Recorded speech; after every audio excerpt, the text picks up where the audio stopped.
Un gusto que estén acá en esta charla, un placer y un honor que Vago Biogénesis me invitara para este ciclo de charlas, que vamos a hacer una siguiente. Ahora vamos a empezar con los cachorros y después vamos a ver el tema del confinamiento en adultos. La verdad que hacer esta charla, en principio, para mí fue bastante...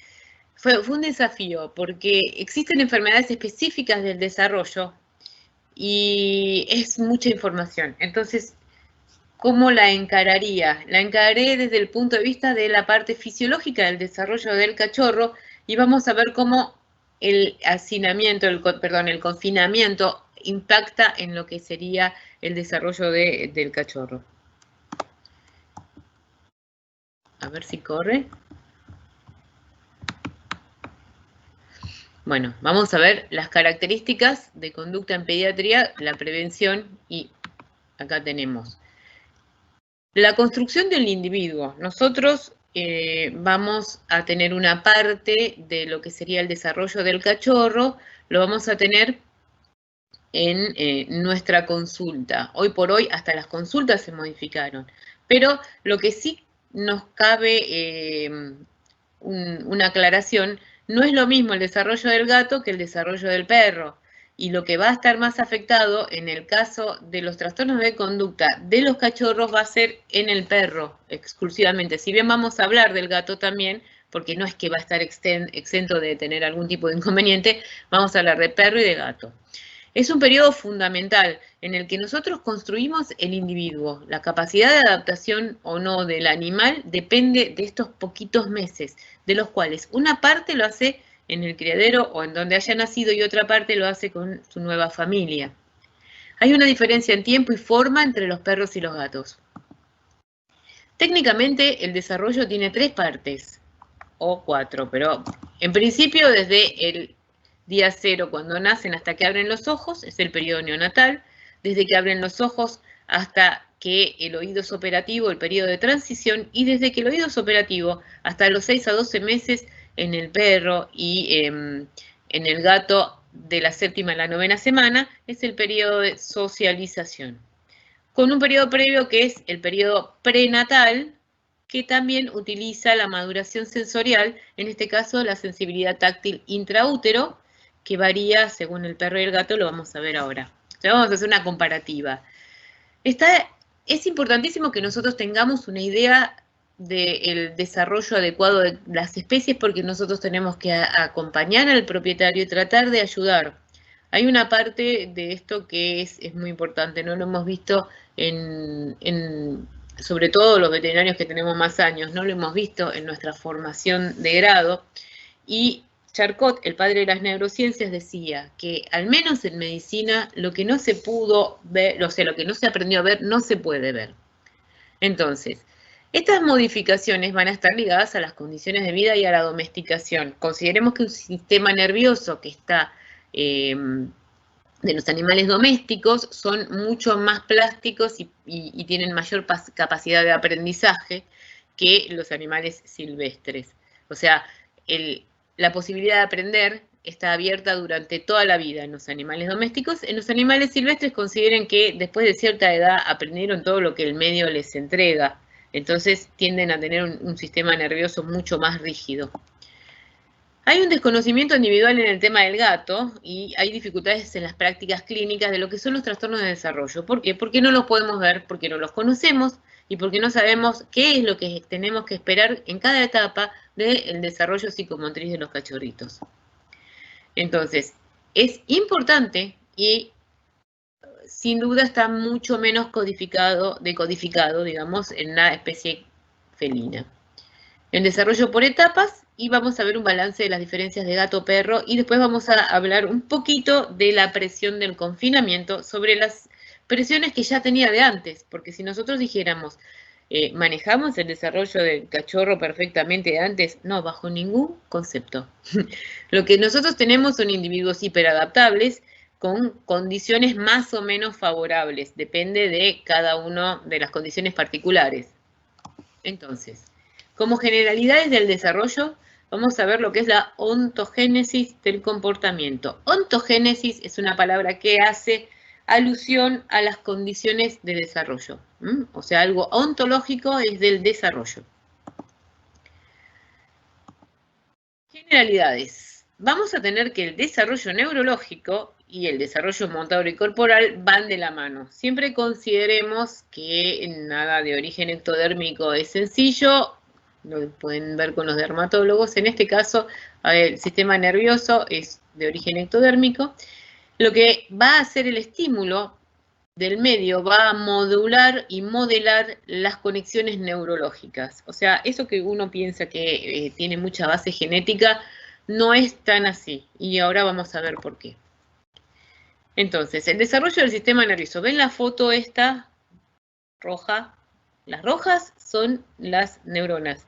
Lo azul es la neuroglía. Entonces, el tejido nodriza y neuroglía son los que van a hacer de soporte y nutrición y protección de las neuronas. También se desarrolla en este periodo. Y aparte, las neuronas y los circuitos sinápticos. Tenemos que considerar que hay dos partes. Una es la morfogénesis, o sea, cuando las neuronas se diferencian, y otra es la sinaptogénesis, cuando las neuronas se conectan. Una neurona en un periodo de desarrollo puede llegar a tener 10.000 conexiones con neuronas contiguas en forma desorganizada. O sea, es un gran matete el sistema nervioso al momento del desarrollo, por inmadurez, por falta de mielinización, por falta de organización y por redundancia sináptica. La primera etapa de la morfogénesis tenemos que se multiplican y se transforman los neuroblastos, van a tener su forma definitiva, van a seguir con cierto grado de multiplicación antes de nacer, pero también un poquito después de nacer. Lo que va a estar bien desarrollado o maduro es el cerebelo, los bulbos olfatorios, el hipocampo, y hay una fase de migración celular. Esto lo vimos en embrio.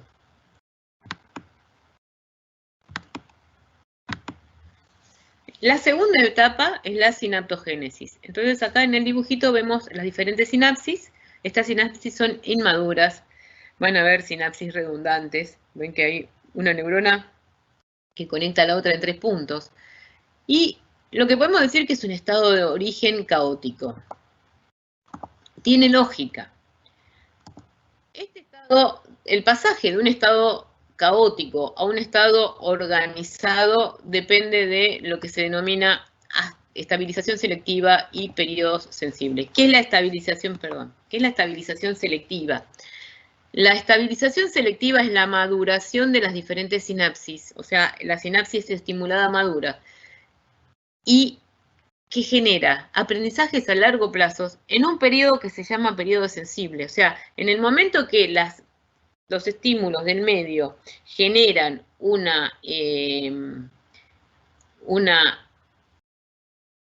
estímulo a nivel de lo que sería la unión de la sinapsis, se generan aprendizajes a largo plazo, facilitados por un momento puntual del desarrollo del sistema nervioso. Son periodos sensibles o periodos críticos en los que se logran estos aprendizajes, pero muy rápido.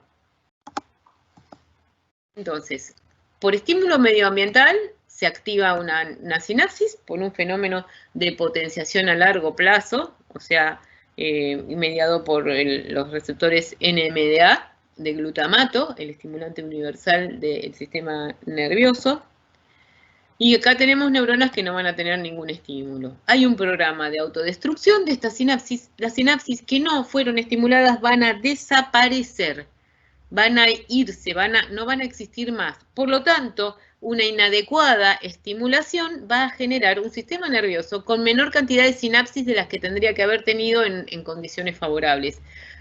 Por lo tanto, un trastorno del desarrollo es prácticamente un trastorno lesional en el que no tenemos la cantidad de sinapsis que tendríamos que haber tenido en un momento en el que los aprendizajes medioambientales y de los asociados sociales, de la madre, de los estímulos, de todo, se tendría que haber dado.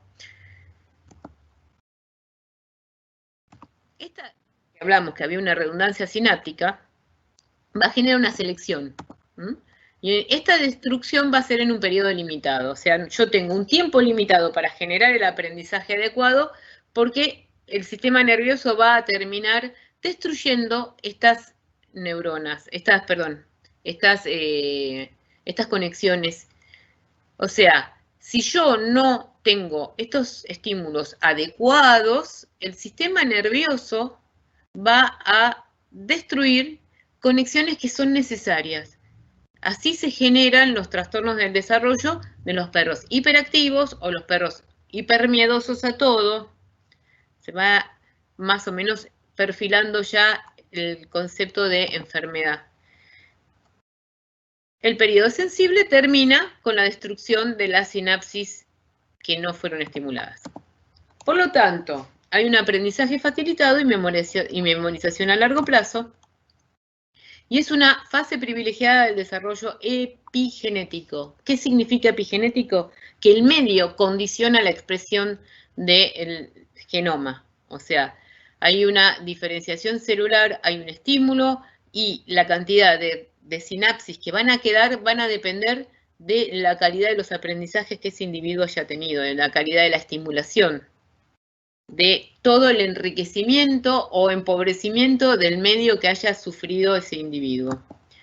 Entonces, cuando yo tengo un periodo sensible, es un poco más largo que un periodo crítico, pero técnicamente es exactamente lo mismo, ¿no? Porque en los periodos críticos los aprendizajes te tienen que dar muy, muy rápido.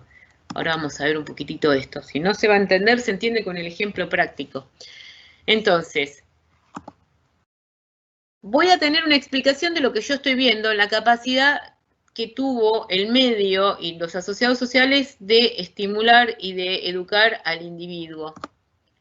Los síndromes que nosotros vemos, como el síndrome de privación sensorial, que son síndromes en los cuales no hubo una estimulación adecuada por empobrecimiento del medio, que sería lo que nos va a competir en los casos de confinamiento. ¿Por qué? Porque el animal va a estar dentro de la casa sin conocer el medio exterior.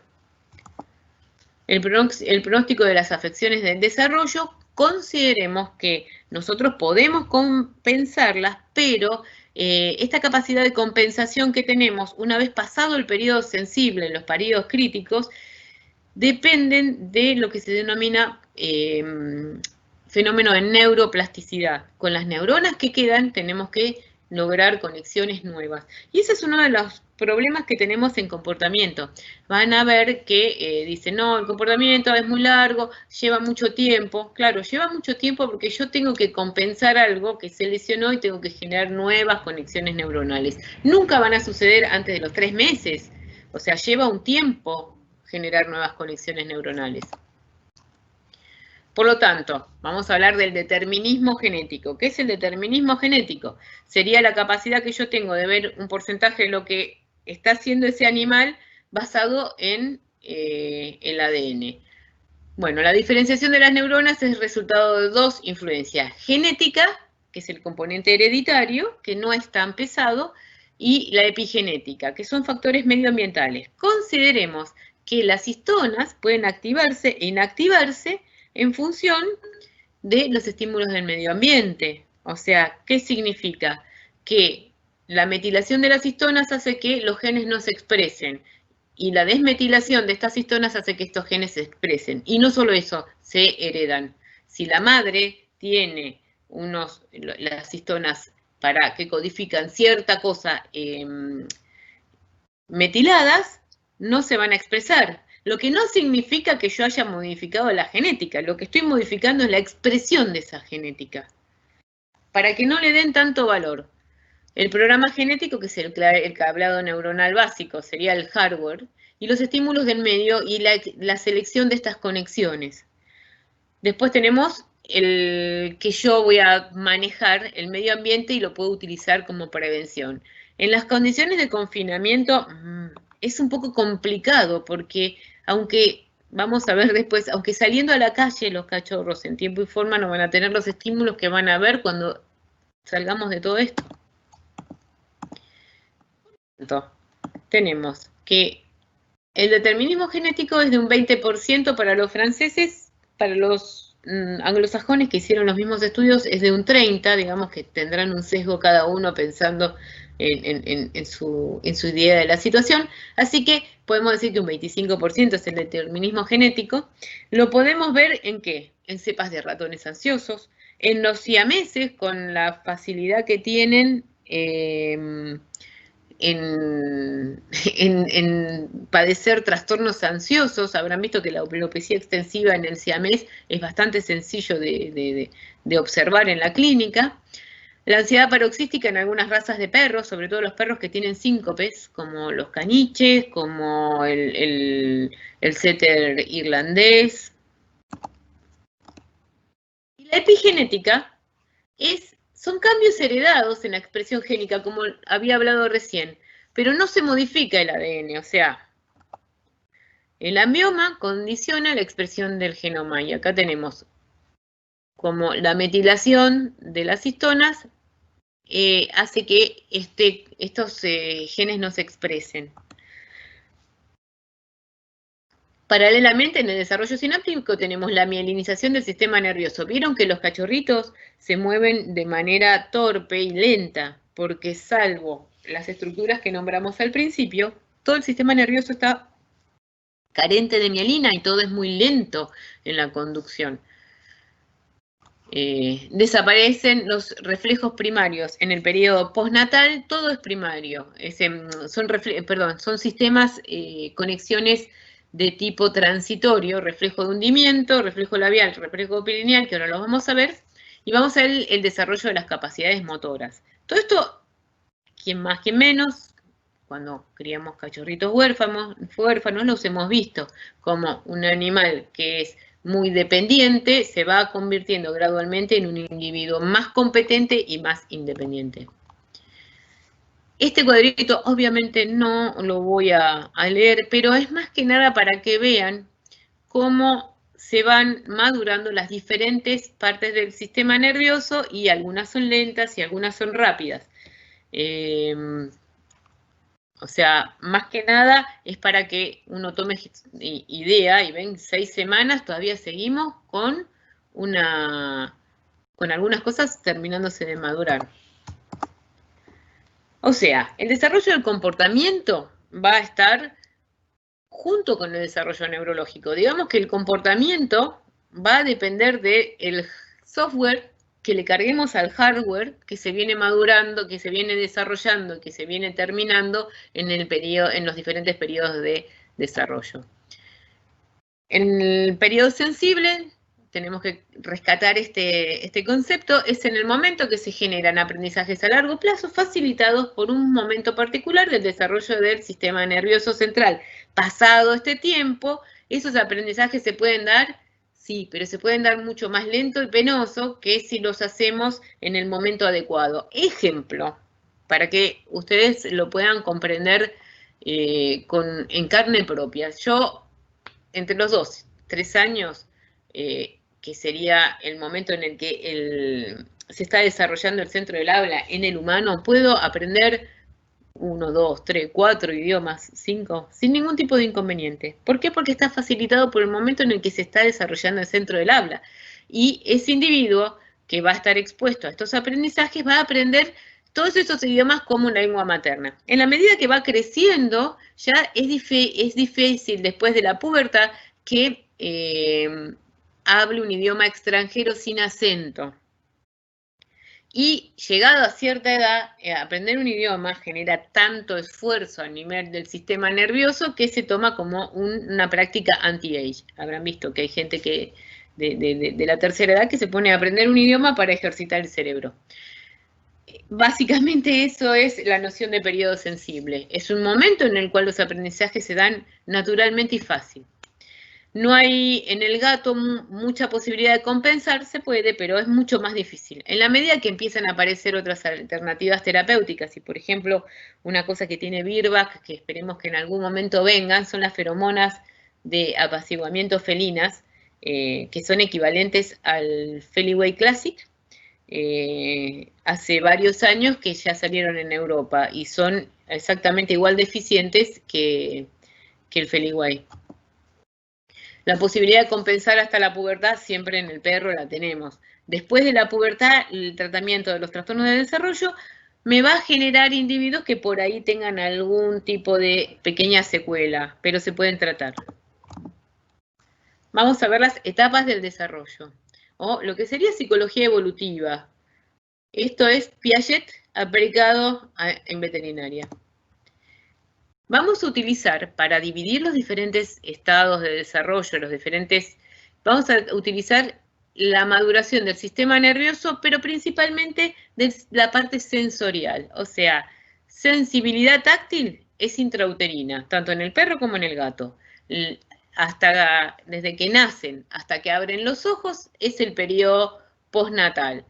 Cuando abren los ojos empieza el periodo de transición y cuando el oído es operativo empieza el periodo de socialización, última etapa del desarrollo del cachorro. Entonces hay unas diferencias temporales de días. Los estímulos táctiles en el gato es al día 21, ya son los fetos sensibles, y en el perro el día 42, 43 de gestación. Por lo tanto, cuando yo hago una histerectomía de un útero grávido, tengo que saber que desde el día 21 los fetos son sensibles. O sea, lo que yo haga con ese útero va a generar sufrimiento si yo no lo gestiono en los animalitos. A partir del día 42, 43 en el perro y a partir del día 21 en el gato. Esto me puede gustar o no, pero es así. O sea, lo ideal sería generar una muerte humanitaria de los animalitos gestantes porque y con la hemoglobina fetal se hace bastante larga la agonía intrauterina. Desarrollo emocional, ¿por qué? Acá tenemos la reacción de la madre, va a pasar intrauterino al cachorro. Entonces, lo que nosotros tenemos que tratar de lograr son situaciones favorables de la madre para no afectarlo. ¿Qué se vio cuando se afecta a la madre? Que los perros, sobre todo en los perros, son menos competentes, tienen menos competencias sociales y tienen mayor dificultad de apaciguarse. Es como que la capacidad de adaptación de los cachorros de madres con problemas de distrés durante la gestación va a ser menor. Por lo tanto, tengo que tratar de seleccionar madres que no solo sean lindas, sino que sean adaptadas. Y también el tema de preferencias alimentarias. O sea, hicieron estudios que le ponían tomillo en el alimento balanceado de la madre gestante y cuando se llegaba el destete alimentario y se le ofrecía el alimento balanceado, en perros lo hicieron, con tomillo, sin tomillo, los cachorritos de las madres que habían comido tomillo durante la preñez preferían los que tenían tomillo en el alimento balanceado. En el periodo prenatal tenemos sensibilidad táctil el día 21, más o menos el día 43, 45. Sensibilidad olfativa y gustativa ya es intrauterina, percepción de emociones maternas. ¿Cómo puedo llegar a solucionar esto? Acá, por suerte, la cuarentena no me complica la situación. Manipulaciones suaves y levemente estresantes de los cachorros intrauterinos, entonces puedo, una vez que se empiezan a mover, dejo de unos 10 minutos de masajear a través de la pared abdominal a los cachorros. Se ha demostrado, hay muchos papers que muestran que los cachorros que fueron estimulados intrauterino son más tolerantes a los contactos. Tiene mayor importancia la especie felina, que no son animales sociales, sino que son animales territoriales que se socializan por aprendizaje. Desde el nacimiento hasta la apertura de ojos, que es en promedio el día 10 en los gatos, aparentemente desde el día 2 hasta el día 16, pero en términos generales, día 10 ya tenemos a todos los gatitos con los ojos abiertos. Y la apertura de ojos en los perros es el día 15 aproximadamente. La maduración sensorial y motora. Los individuos en el periodo neonatal son sumamente dependientes de la madre, ¿no? Son totalmente incompetentes. La madre se apega a los cachorros dentro de las primeras 48 horas de nacidos. Por lo tanto, hay que tener mucho cuidado de no estresar a las madres, ¿no? Y de no intervenir en las primeras 48 horas a menos que sea sumamente necesario. El sentido táctil está desarrollado y el olfato está desarrollado. Hay una orientación por sentido táctil y olfato, y eso es lo que ayuda a los cachorros a encontrar las mamas para alimentarse. Y aparte hay una preferencia de posicionamiento, principalmente en los gatos, pero también se ven en los perros. En el periodo neonatal, yo tengo que del día 2 al 16 el cachorro de gato abre los ojos, del día 7 al 16, compromete más bien el día 15, el perro. Y en este periodo es todo reflejo de hundimiento, que son, todos estos reflejos van a ser fundamentados en circuitos neuronales transitorios, son reflejos primarios o arcaicos, y el sistema nervioso los destruye más adelante, ¿no? Entonces tenemos el reflejo perineal, el reflejo de hundimiento, mantiene de esa manera, mantiene el nido limpio, y el reflejo labial, que no sé por qué la foto, es el reflejo de succión, así que es el más sencillo para nosotros, el que siempre conocemos y exploramos. Hay una incompetencia sensorial y motora, dependen 100% de la madre. El apego es unilateral hasta que abren los ojos. Los gatos y los perros más o menos tienen 8 horas de amamantamiento por día. Hay una reptación precoz en el gato, no en el perro, y son sensibles ya a los estímulos táctiles. Los comportamientos reflejos, hablamos de los 3, las micciones y defecaciones reflejas son porque al no poderse mover del nido, el nido tiene que mantenerse limpio. A partir de las 3 semanas de vida, estos circuitos transitorios van a desaparecer. Bueno, periodo de transición. Le pusieron un nombre así medio como anodino, pero básicamente se corticaliza el sistema nervioso y se termina de mielinizar. Hay una gran parte del desarrollo. La orientación auditiva va a ser un poco más tardía de que el perro empieza o el gato empieza a escuchar, ¿no? Entonces viene la visión, después madura la audición y después las capacidades motoras. Audición, van a ver que el canal auditivo se empieza a abrir a partir de los 10-15 días. Los gatitos tienen cierta percepción auditiva desde el nacimiento. Los perros, el reflejo de sobresalto aparece cuando el oído es operativo al día 15. Perdón, al día 21. El reflejo de sobresalto en los gatos está desde el día 0. Es mucho más precoz que el cachorro. Entonces, son sensibles a la luz los gatitos, cosa que en los perritos no tanto. La orientación visual es el día 26.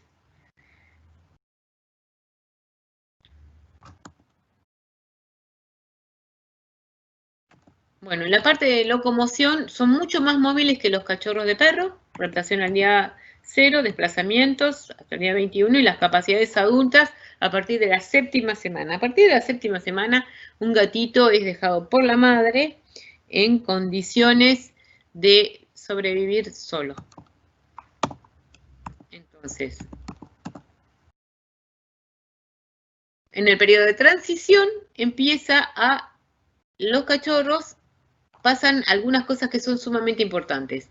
El imprinting y el apego a la mamá. O sea, recién ahí podemos decir que los cachorros tienen un vínculo primario de apego con la madre cuando abren los ojos. Hasta ese momento las mamás se pueden cambiar. En las perras o en las gatas pueden adoptar cachorros de otras camadas, pero los únicos que la apaciguan, o sea, los va a tratar igual que a sus cachorros, pero los únicos que van a lograr apaciguarlas son los propios. O sea, si le falta alguno de los cachorros adoptados, no va a manifestar signos de inquietud. Ahora, si le falta uno de los propios, sí. Entonces, tenemos el periodo de transición con la orientación auditiva. Apertura de ojos, apego, desarrollo del córtex temporal y el reflejo de sobresalto en el perro. El apego. Tenemos la teoría del apego en la teoría de Bowlby. O sea, ¿qué es el apego? Es Una convergencia entre el psicoanálisis y la etología es la búsqueda de contacto y de proximidad con el ser de apego específico, en este caso es la madre. Los mecanismos para generar un apego son las morfologías particulares, ven las caras de características neoténicas, se llaman las características infantiles, ¿no? Va a haber feromonas de apaciguamiento, de adopción en el cachorro y de apaciguamiento en la madre. Y las características morfológicas de los bebés. Por eso hay una preferencia a los animales braquicéfalos y particularmente vamos a ver con respecto al bulldog francés, que nos hizo un favor bárbaro a los veterinarios. Resultados previsibles, supervivencia y protección. Hasta ahora estamos en la competencia de la madre, ¿no? Defensa contra los predadores, pero también son de la misma jauría en los perros. Facilidad para obtener alimento y calor. Lo que va a suceder con el vínculo de apego es que va a hacer que los individuos puedan aprender el entorno, o sea, la exploración. La exploración es en estrella hasta los 6 meses. El mimetismo, que estén todos juntos, le complica a los predadores la cacería. Y sin apego, aunque todo el entorno sea favorable, no hay exploración posible y tampoco homeostasis sensorial. ¿Qué significa? No va a poder gestionar correctamente los estímulos del medio. La homeostasis sensorial es esta capacidad que tenemos nosotros de generar un referencial de estimulación en función a todos los estímulos que estamos recibiendo del medio. Por lo tanto, el apaciguamiento se logra por un buen vínculo de apego primario. Animales que son huérfanos o animales desapegados precozmente de la madre van a tener dificultades cuando no van a aprender a apaciguarse, a tranquilizarse. Este apaciguamiento depende de la comunicación química y de la satisfacción de las necesidades primarias. La exploración en estrella es normal hasta los 6 meses. Más allá de los 6 meses es un signo de hiperapego.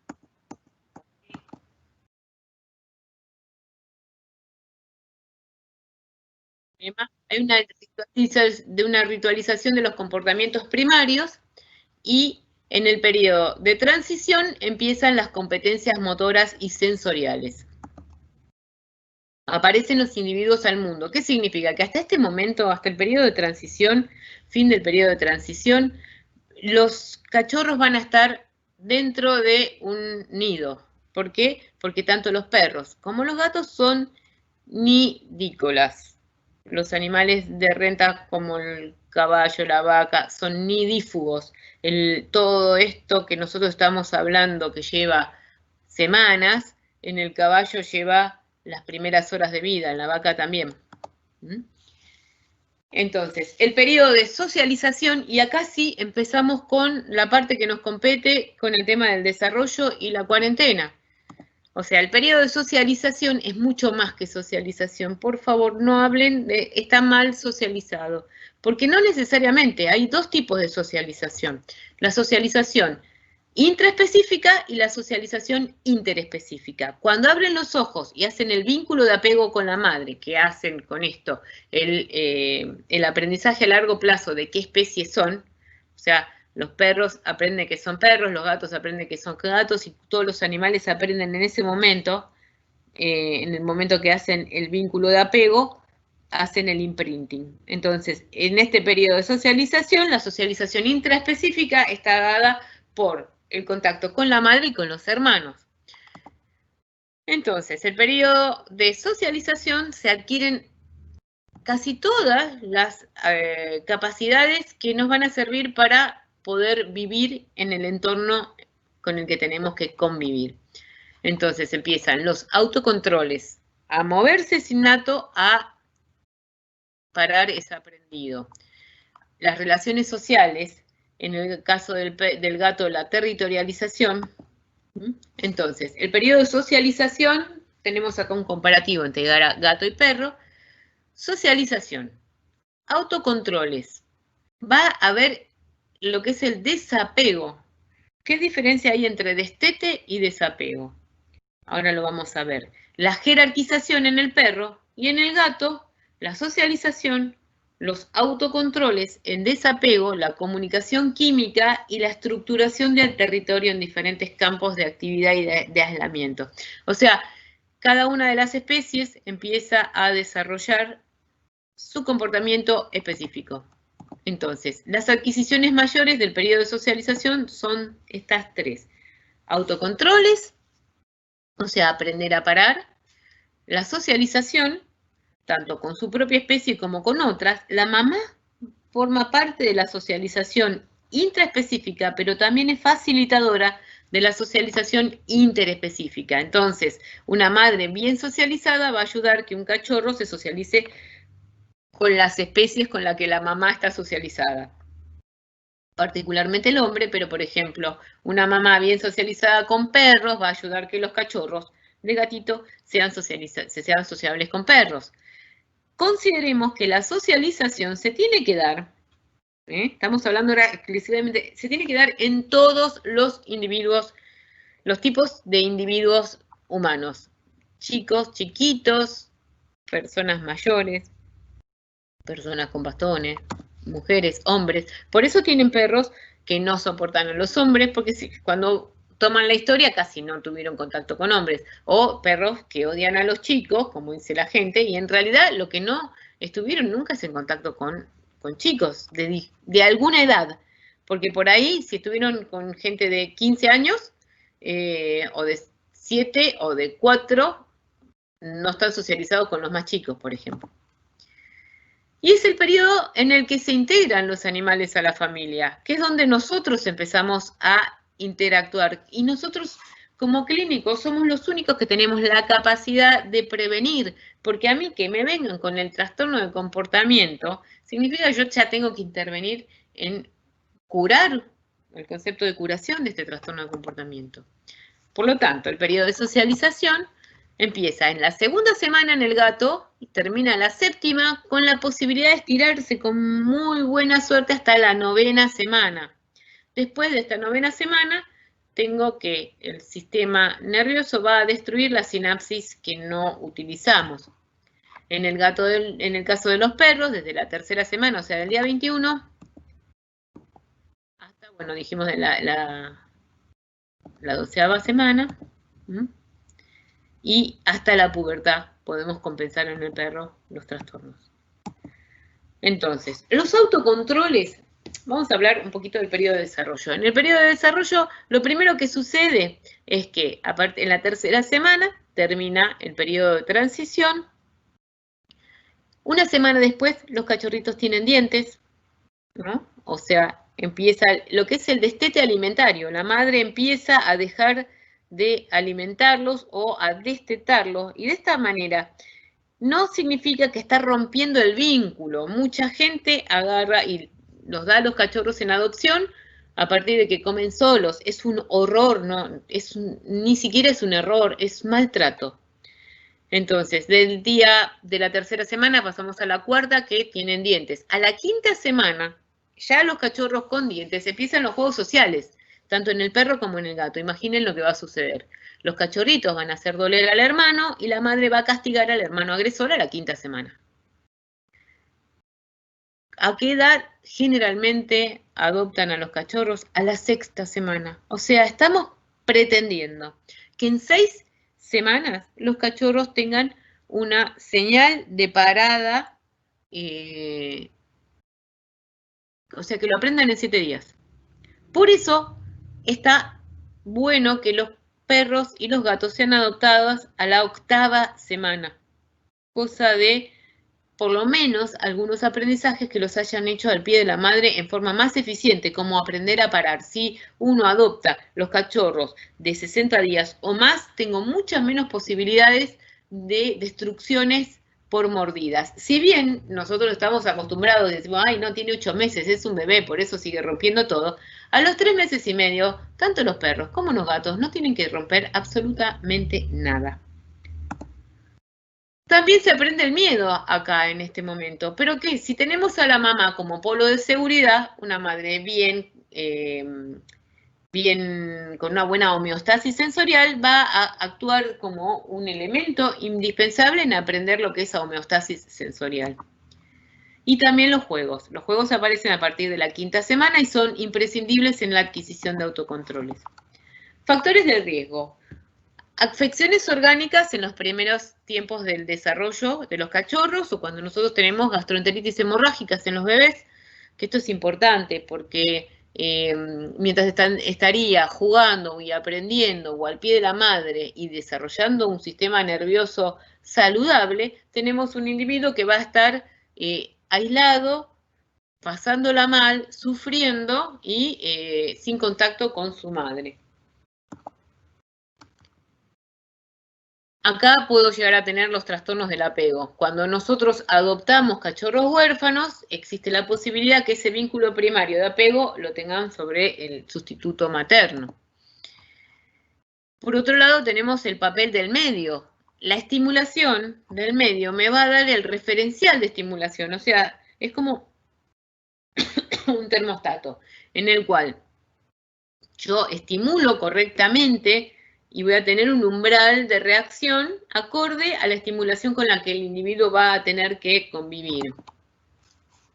Entonces tenemos la estimulación sensorial, la influencia de la madre, que la madre me va a facilitar los aprendizajes, la adquisición de autocontroles, y las interacciones sociales que van a actuar dentro de lo que es la socialización. La madre siempre está en el medio, facilitando la socialización intraespecífica y ayudando a los cachorros a aprender los estímulos del medio. Ejemplo simple, porque los cachorros nacidos en el campo no le tienen miedo a las tormentas, justamente porque son hijos de madres que están acostumbrados a las tormentas porque están en un medio donde las tormentas son normales. Los cachorros en las ciudades le tienen miedo a las tormentas y no le tienen miedo a un montón de cosas que si yo traigo un perro de la ciudad del campo a la ciudad, va a estar aterrado. Vamos a la socialización. La mamá es la base de seguridad. Las características maternas las va a aprender, el reconocimiento de especie y una socialización intraespecífica como habíamos hablado. Entonces, de la 5ª a la 7ª semana, tenemos la socialización. Y hay una importancia en la comunicación en el gato feromonal. O sea, los gatos habrán visto que las primeras feromonas que se desarrollaron fueron las feromonas felinas. Y están adquiridas durante el último periodo del desarrollo, lo que es la socialización intraespecífica. Los gatos tienen feromonas de socialización y tienen feromonas con las que generan lo que es el halomarcaje. O sea, son feromonas que ponen sobre los individuos socializados. Habrán visto los gatos pasándole la cara a las piernas de la gente, o a las manos, o a la gente, o a los perros. Le pasan entre los miembros a los perros con la cabeza y los marcan. Aparecen también los rituales de comunicación en el perro. El perro tiene que aprender a comunicarse como perro y lo aprende de la madre. Entonces, el apego es la base de seguridad por la cual los cachorros van a aprender el entorno. Una socialización heteroespecífica o interespecífica va a estar facilitada también por la madre. Y la homeostasis sensorial, que es la capacidad de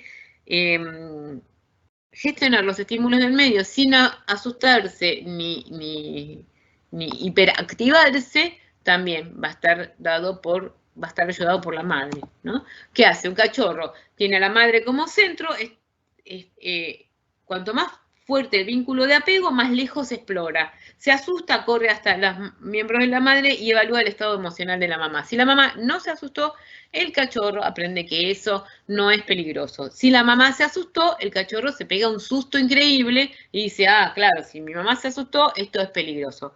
Por lo tanto, también es importante explicarle al propietario, a la familia, a los tenedores, o como le quieran llamar, a los tutores, que si el cachorro se asusta, traten en lo posible de no reforzar los comportamientos de miedo. Con respecto a la socialización interespecífica de los gatos, es menos generalizable, requiere manipulaciones positivas La socialización en el gato puede mejorar, empeorar o desaparecer completamente dentro de los 2 primeros años de vida. Por lo tanto, tiene que tener manipulaciones positivas y cuanto mejor desarrollado está el gato, más plástico va a ser su comportamiento. Bueno, la socialización interespecífica, muchas veces el amamantamiento insuficiente, porque por ruptura violenta del vínculo de apego precoz, el papel de la madre es una base de seguridad y vamos a tener que aumentar el número de manipuladores. A mayor cantidad de manipuladores, mayor facilidad para el individuo de socializarse. Y si son de diferente tipo, hombres, mujeres, chicos, voy a tener una socialización mejor. Pero la calidad de las interacciones tiene que ser positiva. O sea, interacciones malas o violentas, sobre todo en el gato, pueden tener consecuencias sumamente negativas. La duración de la exposición, y si es con la mamá es maravilloso, 20 a 40 minutos en el día. Pueden ser 10 minutos a la mañana, 10 minutos a la tarde, por ejemplo. Estamos hablando cuando están con la mamá. Y hay características individuales, sobre todo en el gato. Podemos tener una cantidad de cachorros, tanto de perro como de gato, y no todos van a reaccionar igual a las mismas condiciones de desarrollo. Autocontroles.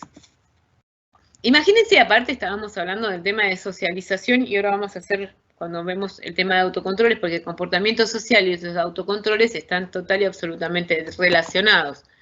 Los autocontroles hacen que los comportamientos se conviertan en algo armonioso y organizado. O sea, los comportamientos tienen 3 fases. Un comportamiento es una serie de actos motores organizados en 3 fases. La fase apetitiva es cuando yo estoy por hacer algo. O sea, es en el momento en el que aumenta la atención, en el momento en el que, por ejemplo, en el comportamiento alimentario, aumenta la atención y la búsqueda de alimento. La fase consumatoria es cuando come, o sea, cuando lo hago. Y la fase de retorno al equilibrio es lo que pasa al final. Muchas veces el comportamiento alimentario termina con el perro limpiándose la cara por los sillones, por ejemplo. O lo ven que pasa el hocico como limpiándose el hocico. Eso sería la fase de retorno al equilibrio. Cuando yo tengo estas 3 fases, tengo que considerar que el mejor momento para interrumpir un comportamiento que yo no quiero es cuando está por. Después yo tengo la fase apetitiva y consumatoria, que es una secuencia de actos motores, y después la señal de parada. Cuando yo tengo comportamientos que no respetan estas 3 fases, es un comportamiento patológico. O sea, imagínense un perro que muerde sin gruñir o que muerde sin parar, es patológico.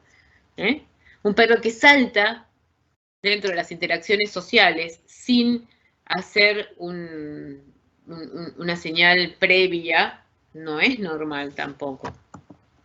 Por eso les decía que el comportamiento social y los autocontroles van de la mano. ¿Cómo van de la mano? Con los mordiscos inhibidos y en el caso de los gatos también los arañazos inhibidos. La mamá en los gatos les enseña a respetar las manos y las caras. Van a ver los gatos que no tienen inhibición, no respetan ni las manos ni las caras. A mí en las consultas la gente está sentada sobre las manos para no moverlas porque mueven las manos y los gatos se las cazan. Aprendizaje mediante el juego. Los cachorros juegan entre ellos, hacen llorar al hermano y la mamá castiga al cachorro agresor. Siempre hay la necesidad de un adulto regulador. No se pueden dejar animales juveniles, chiquititos, solos, porque van a jugar sin límite y se van a lastimar. Los adultos regulan el comportamiento. Muchas veces que viene un perrito y yo ya tengo un perro y el perro es insoportable, el cachorro, y él ven que el adulto se lo quiere comer, no es que lo odia, lo está tratando de educar. A veces pasa que si el adulto no tiene buenos autocontroles, corre riesgo el cachorrito, ¿no? Que está tratando de educar. Pero bueno, son cosas que nosotros tenemos que considerar. Los autocontroles empiezan a las 5 semanas y ocurren en el mismo momento que la estabilización selectiva. O sea, que cuando la mamá está castigando a los cachorros porque hacen llorar al hermano, se están desarrollando las vías serotoninérgicas, que son inhibidoras del comportamiento. Otros inhibidores del comportamiento son las vías GABAérgicas. O sea, cachorro que no tuvo esta estimulación, de los castigos maternos a esta edad no va a parar, no va a tener inhibición de la mordida. Es lo primero que la madre le tiene que enseñar, porque no tiene que tener problemitas con la mordida, ¿no? O sea, no tiene que morder o romper cosas porque en la naturaleza estarían muertos. No pueden interactuar con adultos a lo bestia. La madre, antes que llevar a los cachorros al grupo, tiene cachorros que ya pueden comunicarse, que pueden poner una postura de apaciguamiento, que no van a saltar a masticar un adulto al riesgo de que el adulto los mate. ¿Se entiende? Por lo tanto, acá elaboramos también el filtro sensorial, o sea, los autocontroles y el filtro sensorial y la estabilización selectiva y la homeostasis sensorial está todo relacionado y todo se está jugando en muy poquito tiempo. Si yo tengo animales que elaboran secuencias sin parada, o sea, así, esta enfermedad se llama síndrome de hipersensibilidad hiperactividad y se da tanto en el perro como en el gato. Si yo tengo un perro que muerde más allá de los 3 meses y medio, es un síndrome de hipersensibilidad hiperactividad, muerde jugando. Y si tengo un gato, también es lo mismo, ¿no? O sea, los animales tienen que aprender a parar. Y nosotros como padres sustitutos somos horribles. O sea, hoy estaba hablando, generamos todavía niños que tienen que recuperarse de su infancia y consideramos que podemos criar adecuadamente otra especie, somos un poco soberbios. Pero bueno, básicamente lo importante en esto es que tienen todos los individuos que aprender a parar. Entonces, los juegos y el aprendizaje por imitación. Juegos, la función del juego es training. Van al gimnasio. Los cachorros aprenden con el juego cosas que van a tener que utilizar para sobrevivir, como la predación. Y de paso se entrenan y los músculos empiezan a ganar fuerzas y los animales se hacen más ágiles y más rápidos. Por lo tanto, estos autocontroles, en el gato, castigo etológico, golpecitos sobre la nariz o rajuños sobre el vientre. Principalmente golpecitos con 2 dedos en la frente, en la nariz. La mamá le pega sin uña a los cachorros en la frente. Es un castigo más moral que físico. Lo de los rajuños en el vientre, que sería cuando lo abrazan y le hacen como conejo, es más difícil de reproducir, ¿no?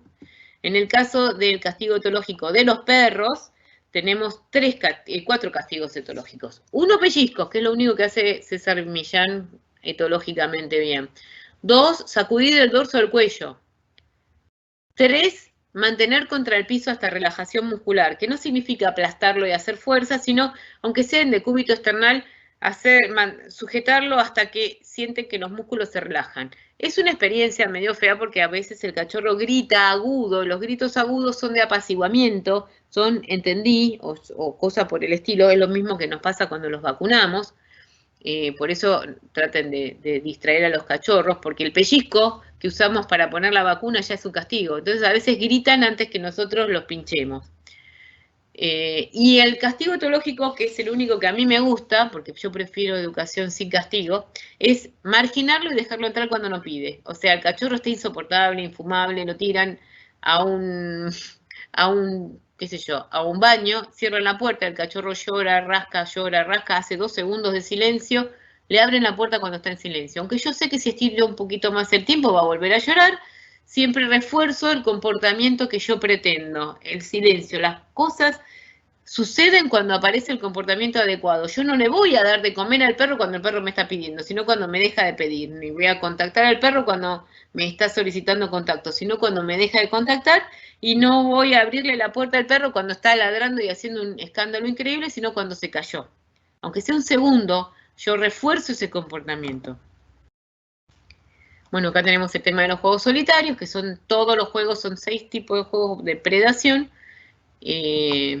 Y los juegos sociales, a partir de la 5ª, 6ª semana hasta la 9ª, con rituales y la adquisición de autocontroles. El déficit de autocontroles en el gato casi tiene un carácter definitivo. En el perro no.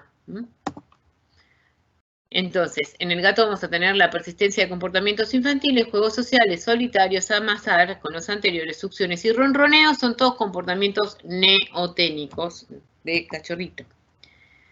Homeostasis sensorial. La homeostasis sensorial es lo que hablamos de la construcción de un umbral de estimulación. Nosotros en este momento tenemos animales en confinamiento que el umbral de estimulación va a estar fijado en los estímulos de adentro de una casa o de un patio, pero sin los estímulos medioambientales de la calle, de los autos, del tránsito o de otros animales también. En la edad adulta, los estímulos que son numerosos generan miedo si no lo aprendieron de chiquititos. Esto es lo que les estaba diciendo. O sea, en este momento estamos generando animales equivalentes a los que se crían en el campo con respecto a los estímulos. Y eso es uno de los problemas con los que nos vamos a enfrentar cuando salgamos del confinamiento. El comportamiento exploratorio, sin exploración no hay aprendizaje. Por lo tanto, para cualquier tipo de aprendizaje, hasta del referencial de estimulación, necesitamos comportamiento exploratorio.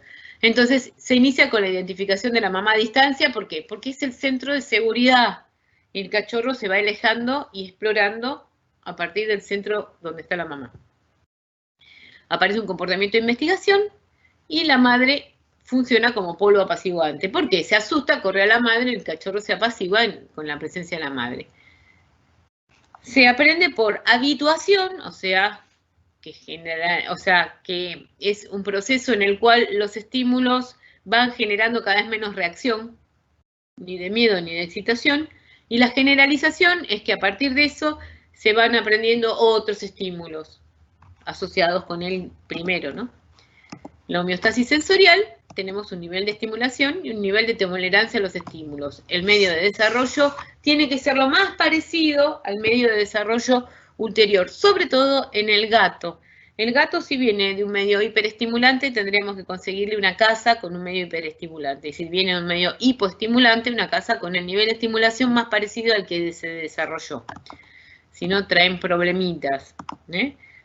Ansiedad de privación y ansiedad de gato en medio cerrado. Es importante la elección de gatito esto. ¿Qué pasa en el confinamiento? Aunque yo ya tenga un cachorro de 3 meses, que la pueda sacar a la calle, ¿a qué calle lo saco? A una calle con una cantidad de estímulos anormales. Entonces yo tengo que explicarle primero al propietario, cuando haya manifestaciones de miedo, yo ese miedo no lo refuerzo, no lo agarro, no lo trato de confortar y sigo adelante. Y actúo el propietario, el tenedor, el tutor como un polo de seguridad. Muchos cachorros con miedo, gracias al vínculo de apego con la familia, pueden afrontar situaciones nobles. Entonces, lo ideal sería, bueno, de tratar de ponerlo lo más posible con las situaciones con las que vaya a encontrarse más adelante, pero en la etapa esta de confinamiento, nosotros lo que podemos hacer es saber que vamos a tener que tratar de lograr compensar aprendizajes que no se van a dar porque no están las condiciones, pero ni remotamente dadas. O sea, vamos a tener muchos trastornos de desarrollo, como síndrome de privación sensorial. Esos perros que no les gusta salir a la calle. En el caso de los gatos, la privación sensorial la pasan. Desapego, apego y desapego. El desapego de la madre es necesario para completar la maduración de los cachorros. Se inicia la 4ª semana, ¿por qué? Porque tienen dientes y a la mamá la lactancia le duele. Y acaba aproximadamente en la 7ª semana, 8ª semana en el perro. Y son puestos en presencia de las presas a partir de la 4ª semana. Las madres, tanto la gata como la perra, les llevan presas vivas y les enseñan a matarlos rápidamente. En los animales cazadores hay un aprendizaje, no viene preseteado, que es a matar. Los que cazan en grupo, como los perros, aprenden a comerse la presa cuando todas las señales de vida de esa presa desaparecieron. Esto es lo que pasa con los asilvestrados. Los perros asilvestrados vivieron con el ser humano, perdieron sus rituales de cacería y se comen a los animales vivos.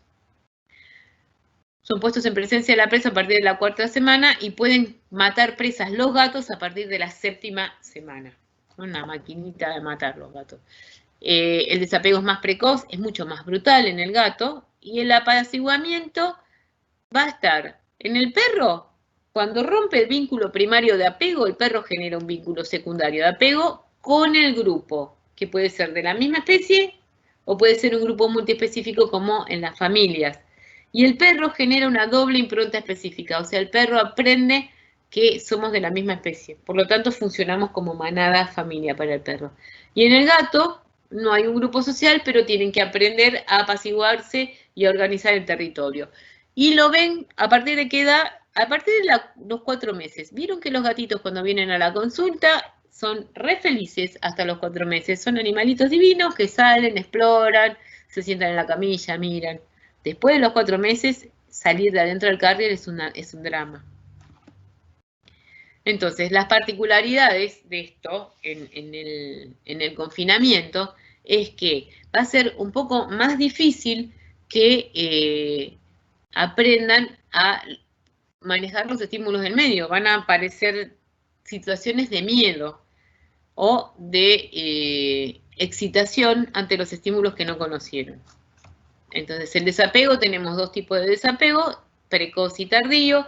En los gatos va el más precoz es en los machos, en las camadas numerosas, en las primíparas, en los perros también.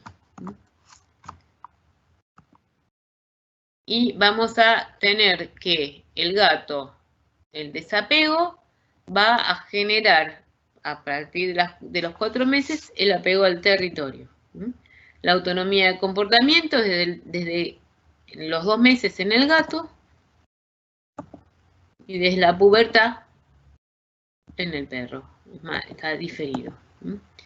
Las etapas son similares, las cronologías son diferentes, es mucho más precoz y mucho más vulnerable el desarrollo del gato. Afortunadamente, estas condiciones afectan muchísimo menos al gato que al perro. El desapego a los 2 meses tiene que ser, pero fíjense que en los perros podemos encontrar hiperapego primario, cuando mantienen este vínculo primario de apego con uno de los propietarios. Es esa persona que se va y el perro colapsa. Entonces, ¿qué pasa con el confinamiento? Habrán escuchado hablar de hiperapego. El hiperapego es el vínculo de apego aumentado. Tenemos hiperapego primario, que es con una sola persona, que es el sustituto materno, y que cuando sucede, la gente está muy feliz, porque ese perro es como que le da bolilla a él solo, y se va y colapsa, y claro, se siente muy privilegiado. De hecho, es un vínculo privilegiado sobre todo el resto. El hiperapego secundario es el vínculo aumentado, que es compensador y que sucede en los casos que tengo algún problema. Por ejemplo, esto del confinamiento, y que nosotros estamos manteniendo un grupo completamente junto todo el tiempo. Entonces, vamos a tener que generar una ruptura de este vínculo de apego en algún momento. O sea, y ahora vamos a hablar cómo lo hacemos, ¿no? El desapego. O sea, y en el caso del hiperapego secundario es cuando se va el último, no importa si es, o sea, no importa quién sea el último que se va, el perro empieza a tener trastornos de apego. En el perro tenemos la jerarquización, y esto es la charla siguiente, o sea, la charla de adultos, de los trastornos del adulto. Vamos a empezar en la jerarquización, porque está total y absolutamente relacionado con los trastornos de la comunicación. En los perros existen 2 picos fisiológicos de agresión. El primer pico es con ausencia de adulto regulador en el destete alimentario, que dijimos que empezaba a la 4ª semana. Son esos cachorritos muy chiquititos que gruñen con la comida y que la gente se mata de risa, porque dice, ay, sí, tenés que ser venenoso para ser peligroso. Sí, es un muy mal signo, porque significa que ese cachorro le faltan los aprendizajes sociales. No tuvo ninguno, porque la mamá evita que haya cualquier tipo de agresión en presencia de la comida. Le pega unos sacudones al bebé que se se le van las ganas de gruñir con comida. Si yo tengo un cachorro que agrede desde muy chiquitito, es un potencial disocializado. No tuvo a la madre a los 4 semanas de vida para enseñarle a controlar el primer pico fisiológico de agresividad. Esto se llama jerarquización alimentaria, pero la jerarquía se pelea en la pubertad. Lo que pasa es que la jerarquización alimentaria es muy precoz. Riesgo de hiperagresividad en un bebé y genera ansiedad intermitente. El segundo pico es una mala sorpresa en la pubertad, que es la próxima charla. Hay un problema de comunicación social, una sociopatía, un trastorno jerárquico. La profilaxis, conocer los picos para, o sea, cuando yo tengo un cachorro adoptado, le voy a preguntar a la gente, ¿este cachorro con la comida gruñe, no gruñe? Y eso me da una idea de la socialización. Obviamente, la socialización interespecífica también va a estar alterada, porque no vamos a poder conseguir compañeros sociales para esos perros, porque estamos en ¿cómo se llama? En confinamiento. Otra es comunicar con las señales del perro. En situación conflictiva no se lo mira nunca a los ojos a los perros. Por favor, sáquense esa idea que ya venía en el imaginario popular, pero en su momento César Millán la puso como un paradigma a seguir, mirarlo a los ojos hasta que desvíen la mirada, y si no la desvían me va a comer el perro. Entonces, la postura de dominante no amenazante implica mirada fija y sostenida a la base de la cola o a la cruz, en la cruz también puede ser. Esto viene de la postura de encuentro. Vieron que los perros se ponen cabeza con cola, giran para un lado, giran para el otro, y en un momento quedan inmóviles y un perro baja la cabeza, el otro levanta la cabeza y recién de ahí empiezan a interactuar. O sea, una vez que ellos fijaron cómo va a estar la jerarquía de ese encuentro, porque puede modificarse en un 60%, en un 40% en los encuentros subsiguientes, interactúan. La primera es sin tocar con los perros. ¿Por qué? Porque el contacto es una prerrogativa del dominante. Los perros que empiezan a pedir mucho contacto, más allá de una manifestación de ansiedad, también puede ser una manifestación de comportamiento social, que lo vamos a ver en la próxima charla. Y cuando hay una agresión, hay que reñir la primera vez. No le tiene que salir bien al perro el intento que tuvo. Van a ver que los perros agresivos, en las primeras agresiones, tienen justificativos muy válidos por parte de los propietarios. Pero acá tenemos que hacer una distinción entre lo que es adecuado de lo que es pertinente.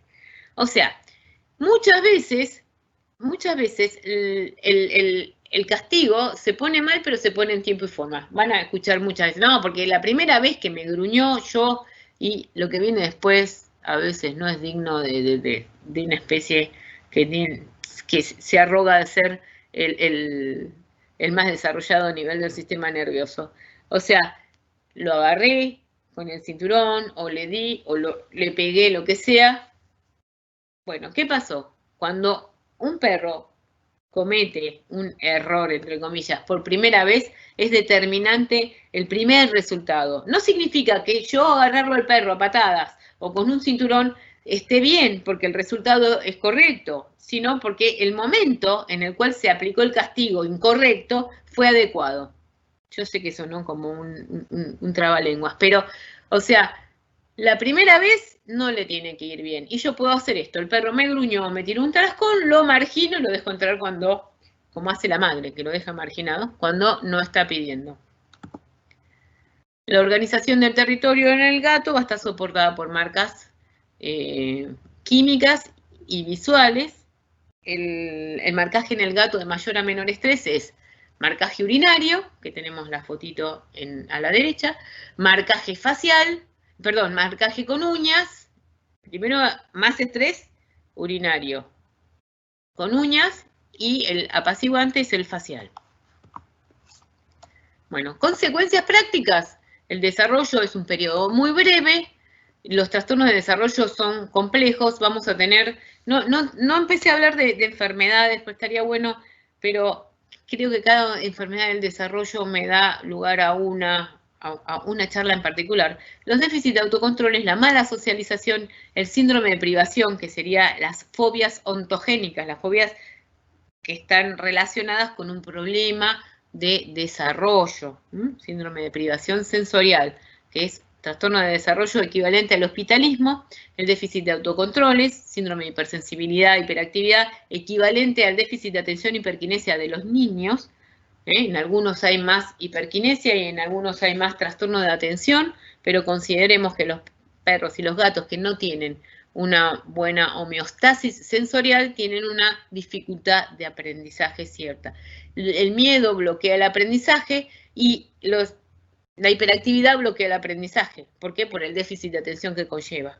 Y el miedo por la sensación de displacer que conlleva. Dice, no, pero ¿cómo no va a aprender que con los truenos no pasa nada? A vos no te pasa nada. El perro tiene taquicardia, taquipnea, temblores musculares, micciones emocionales, diarrea como colónica, vómito, lo que sea. Desaconsejar las adopciones precoces menores a la 5ª semana. Y esto es importante porque con el confinamiento, una de las cosas que podemos hacer es tratar de lograr las condiciones más adecuadas previas, o sea, animales de 60 días o más en convivencia afectiva con la madre, pero no me sirve de nada que el criador lo haya puesto en un corralito a las 4 semanas, porque cuando la mamá empieza el destete alimentario dice, ay no, porque la mamá ya no los quiere, no. También, si me veían a mí a las 7 de la mañana llevando a mis hijos arrastrando al jardín de infantes, también podían llegar a decir con el mismo criterio que yo no los quería. Y en realidad estaba tratando de educarlos. ¿Se entiende? Entonces, pruebas, socialización al hombre, esto es en la búsqueda de contacto y la atracción social. La curiosidad en los cachorros es obligatoria, sobre todo en el perro. Esos cachorritos miedosos, o sea, ¿cuál es la elección de un cachorro? ¿Están pensando qué criterio de elección tendrían para un cachorro? Los dejo pensar un poquito y les digo. El más o menos. El cachorro más adecuado es el más o menos. No es ni el más zarpado, que salta sobre la gente, que la gente encima dice, me eligió él a mí, cuando en realidad hubiera saltado sobre cualquier objetivo móvil que entraba en su campo visual. Ni el pobrecito estaba abajo de un mueble aislado, o sea, ni el más miedoso ni el más zarpado. Tengo que elegir el cachorro que lo primero que hizo se detuvo, me exploró a distancia y recién después se acercó a mí. ¿Se entiende? O sea, porque cualquiera de los otros uno tiene tendencia al síndrome de privación sensorial, que es el que está escondido con miedo, y el otro tiene una tendencia al síndrome de hipersensibilidad y hiperactividad, que es el zarpado que vino. Re simpáticos son, pero empiezan a morder enseguida, no se controlan durante el juego. Y la tolerancia a la manipulación también me habla de la socialización. O sea, los cachorritos que no soportan las presiones, también. En el caso del gato, puede utilizar el test de suspensión, que este está relacionado con la clipnosis. A mí mucho la clipnosis no me simpatiza, pero en los gatos socializados, adivinen por qué funciona, porque hace esto, estimula el reflejo. Un gato adulto, si lo agarro de ahí, está socializado, se queda quietito también. Y si se convierte en el demonio de Tasmania, cuando yo lo cuelgo del pliegue del dorso del cuello, no está socializado con el humano. Entonces, los trastornos de desarrollo, todo se juega antes de los 2 meses, numerosos factores de riesgo, ni hablar en estas condiciones de confinamiento donde hay un empobrecimiento, hay un aumento de los contactos sociales que no se va a mantener en el tiempo y hay un empobrecimiento de los estímulos que tampoco se va a mantener en el tiempo. Entonces, ahora con las preguntas vamos a hablar de los hechos puntuales. Yo quería entregar en principio las bases teóricas que tenemos que empezar a manejar y de qué estamos hablando. Entonces, si ustedes quieren, podemos pasar a la fase de preguntas, que es lo que más nos va a dar una idea de lo que vamos a hacer como para solucionar este tema, más allá de que ya está planteado lo que sucede. Así que mi moderador, necesitaríamos ahora el tema de las preguntas. Bueno, buenas noches a todos. Si quieren hacer alguna pregunta, la pueden hacer por el chat.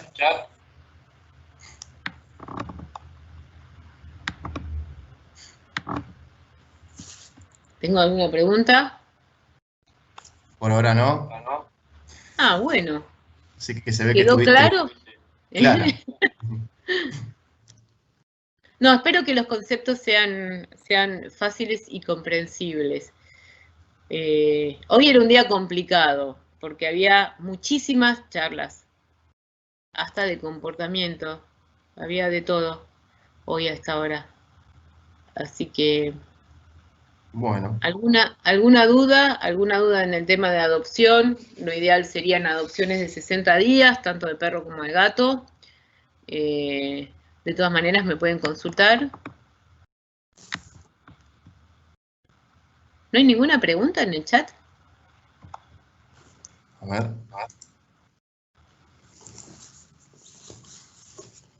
Por ahora ninguna consulta.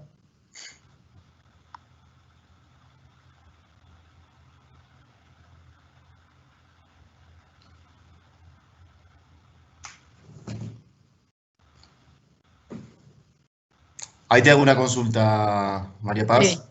Dice, ¿se puede tratar a un gato joven que no permite que se lo levante por el cuello?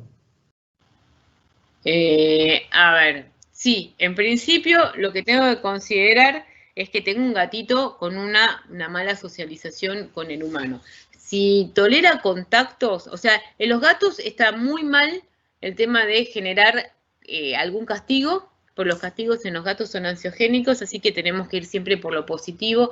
Existen para el miedo, no es tan bueno para los autocontroles, pero tiene un efecto ansiolítico, el Royal Canin Calm. Entonces yo puedo utilizar el Royal Canin Calm, que me lo va a equilibrar un poquito, y todos los aprendizajes tienen que ser graduales.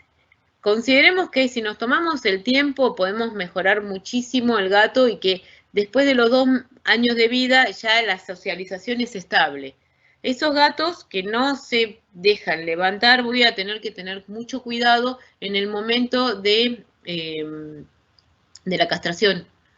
O sea, de no generar un estrés en la castración porque habrán visto que hay gatos que después de la castración, lejos de estar mejor, están peor, porque hubo un estrés intra o prequirúrgico o postquirúrgico o la situación fue muy traumática y el comportamiento del gato se desorganiza.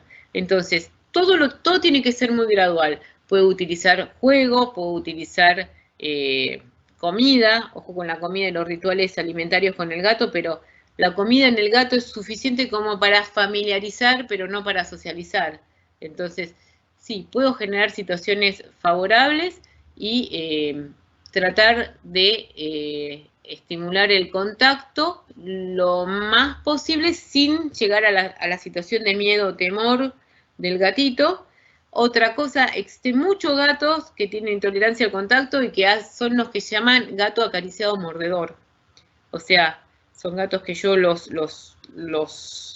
el contacto, en vez de romperlo yéndose, me muerden primero.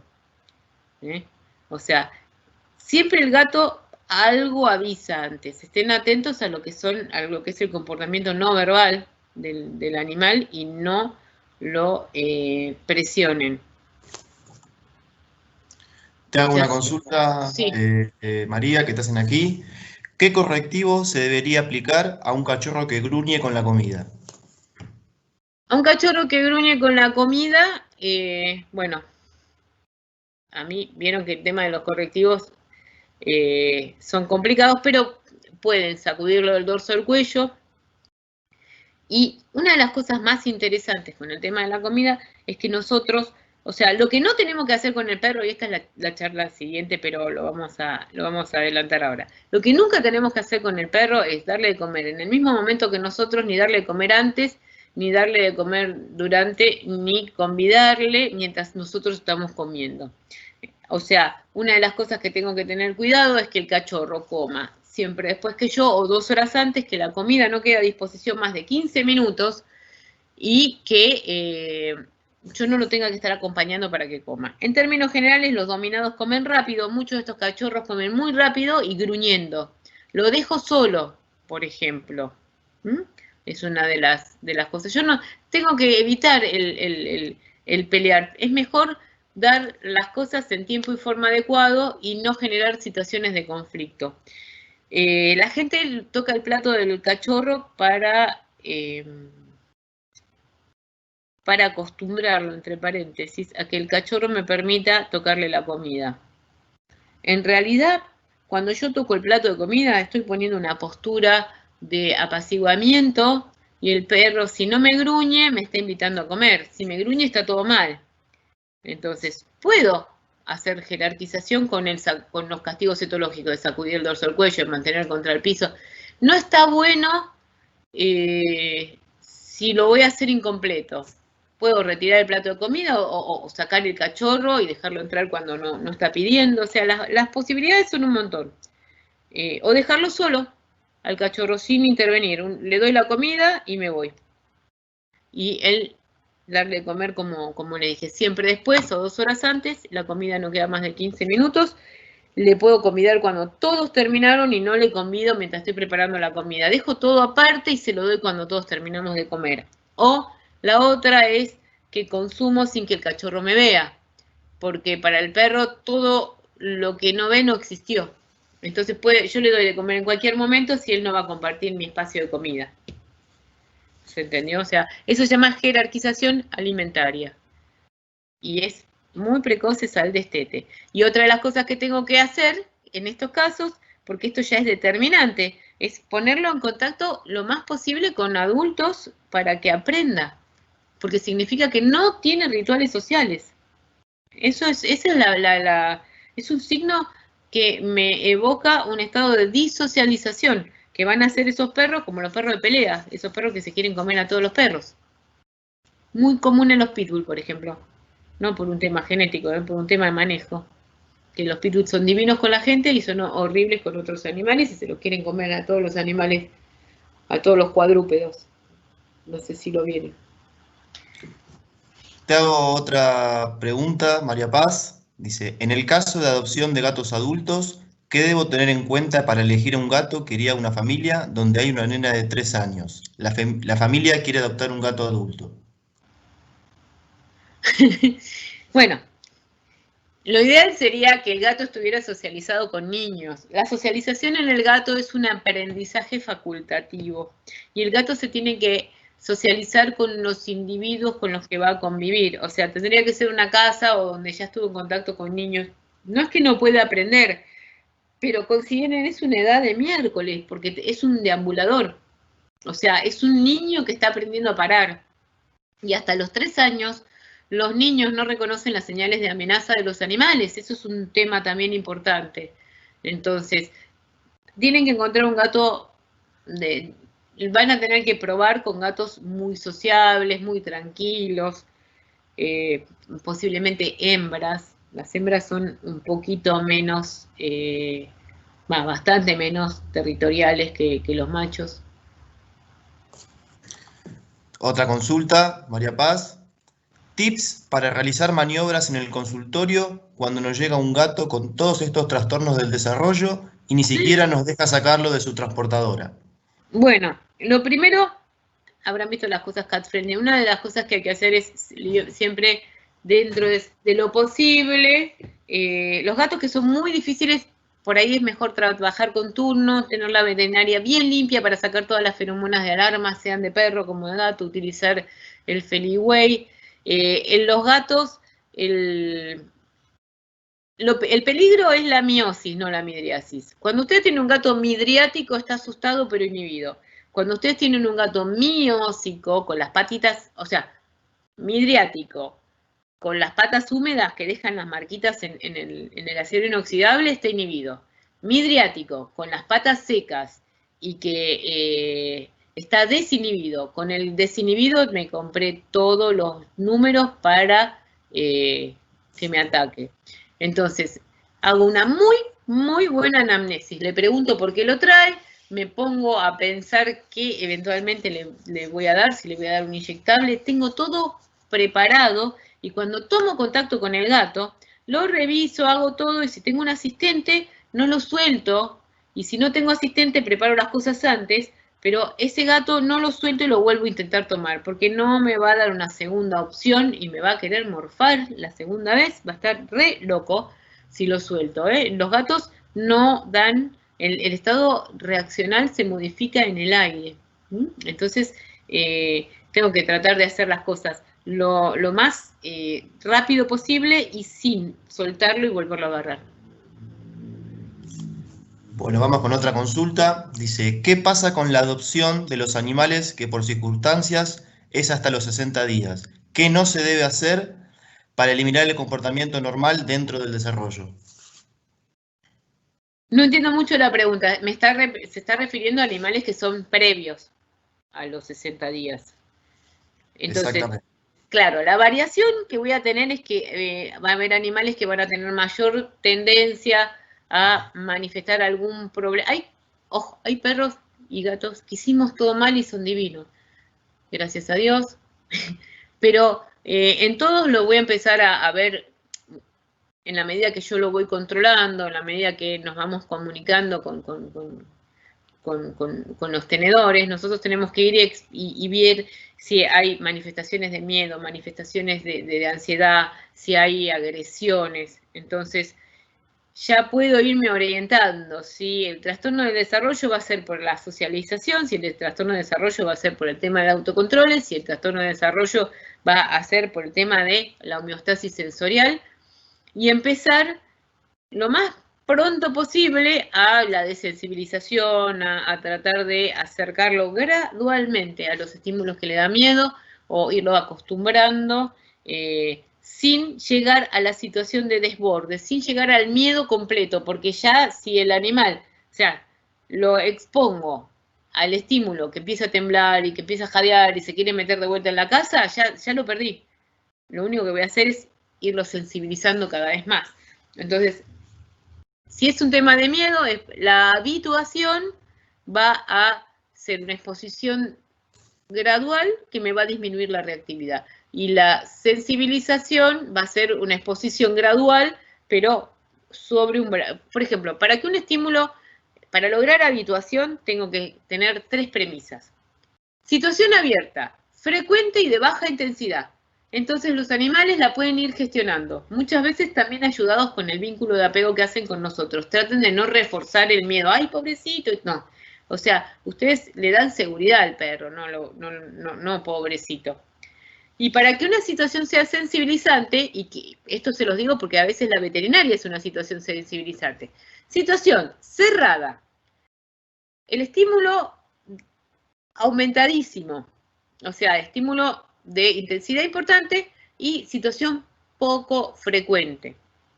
Entonces, aumentar la frecuencia y cortar el estímulo cuando yo veo que el individuo empieza con los primeros signos de asustarse, antes que se desborde.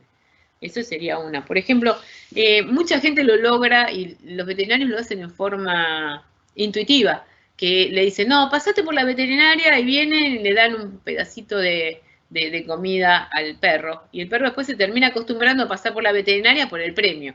En el caso de los gatos, que no es muy lindo para los gatos salir mucho de la casa, pero le pueden dejar el carrier como para utilizarlo comúnmente, porque si no, el carrier se convierte en... se pudrió todo, vamos a la veterinaria. Le dejan el carrier a disposición como para que duerma y eventualmente en algún momento lo llevan en el carrier. Esa es una, que evitar estímulos que anticipan la situación que a los animales los pone nerviosos. Cualquier duda que no quede claro, me siguen consultando, ¿sí? Te hago otra consulta, María Paz. Por favor. ¿Cómo conseguir la inhibición de mordida en cachorros de más de 2 meses? Bueno, una de las cosas que yo puedo hacer, o sea, primero que voy a gritar ¡ay! Cuando el cachorro me muerde. Entonces, puedo utilizar, sacudir el dorso del cuello, puedo mantener contra el piso hasta relajación muscular, sostengo hasta que siento que los músculos se relajaron. Si yo lo suelto antes, va a saltar como un resorte. O sea, tengo que lograr el momento de, puede llegar a gritar. La primera vez es la más fea. Una vez que el cachorro sabe que cuando yo lo suelto, cuando se relaja lo suelto, cada vez la relajación es más frecuente. Entonces, o la otra es marginarlo y dejarlo entrar cuando no está pidiendo. O sea, pero no tolero la mordida. Empieza a morder, la otra es que se le meten los belfos para adentro para que suelte. Consideren que lo grave es de dominancia, lo agudo es de sumisión o apaciguamiento, y muchas veces que el cachorro grita finito no es que le duele, sino es para decir que está entendiendo. Pero hasta que no para, no suelto, ¿sí? Hasta que no se relaja, no suelto. Se pueden elegir cualquiera de los castigos etológicos para eso. No se tolera la mordida. O sea, no sigan jugando, ¿no? Y están prohibidos los juegos de tracción, o sea, de tirar de cosas hasta que no tenga la mordida inhibida. Y lo puedo estimular también con la pelota. Juego con pelota y me lo devuelve.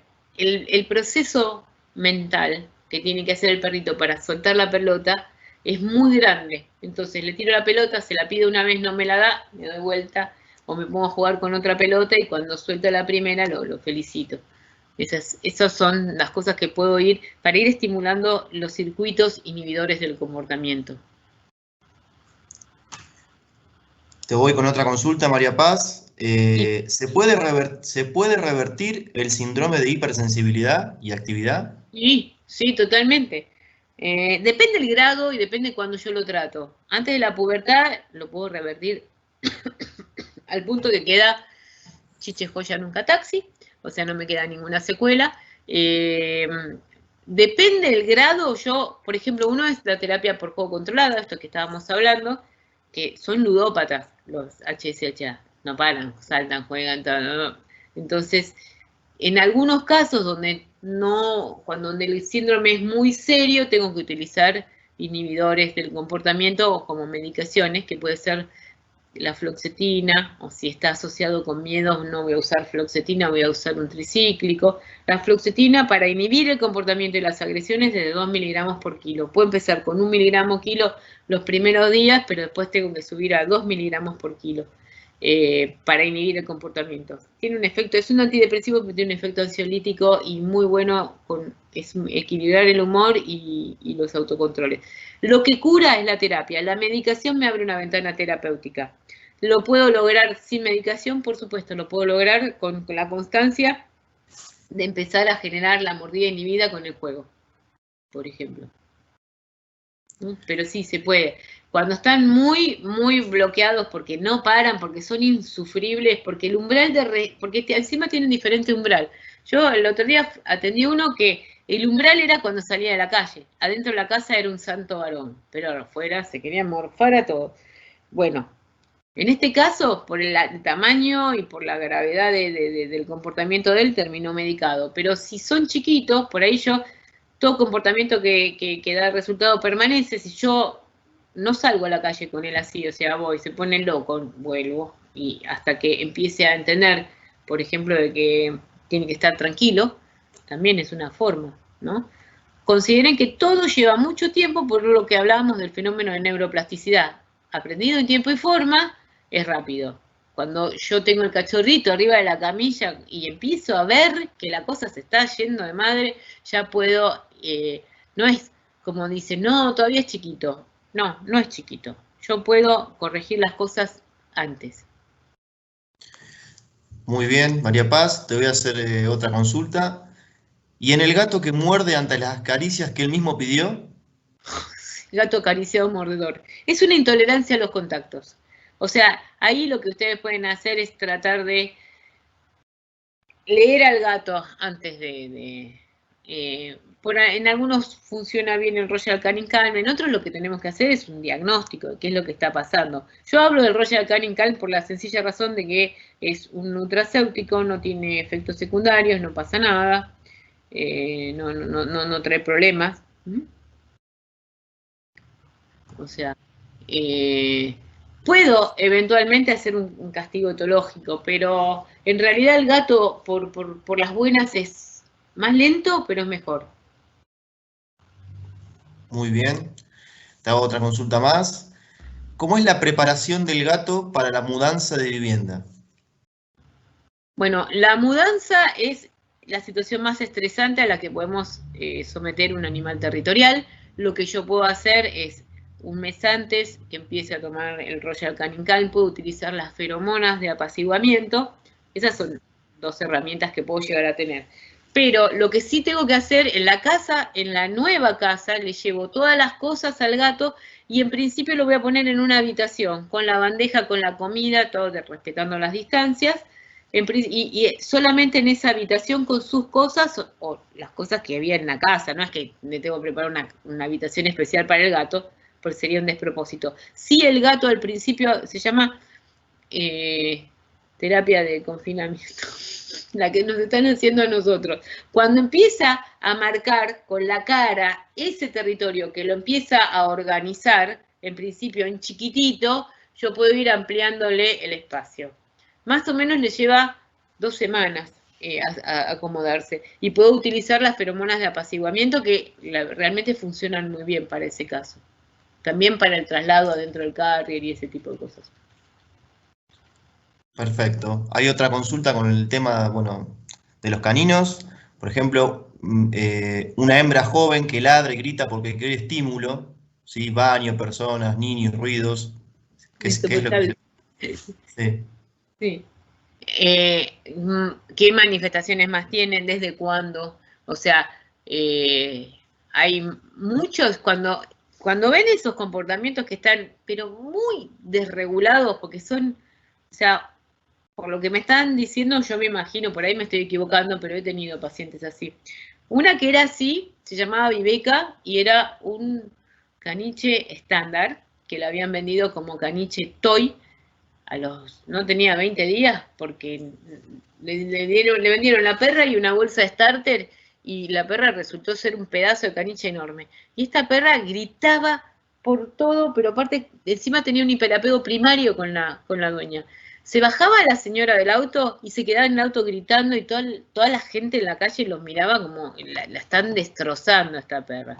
Entonces hay que ver cuál es el origen. En este caso el origen era un trastorno del desarrollo serio, un desapego muy precoz y en este caso yo la traté con un psicotrópico, pero aparte de todo eso, empecé con una terapia de desapego. Una vez que el psicotrópico hace efecto, empiezo con el desapego. Una vez que el psicotrópico hace efecto, y esto con el tema del desapego es importante para todos los perros que estuvieron confinados, yo esperaba que lo preguntaran. Los perros que estuvieron confinados, yo lo puedo desapegar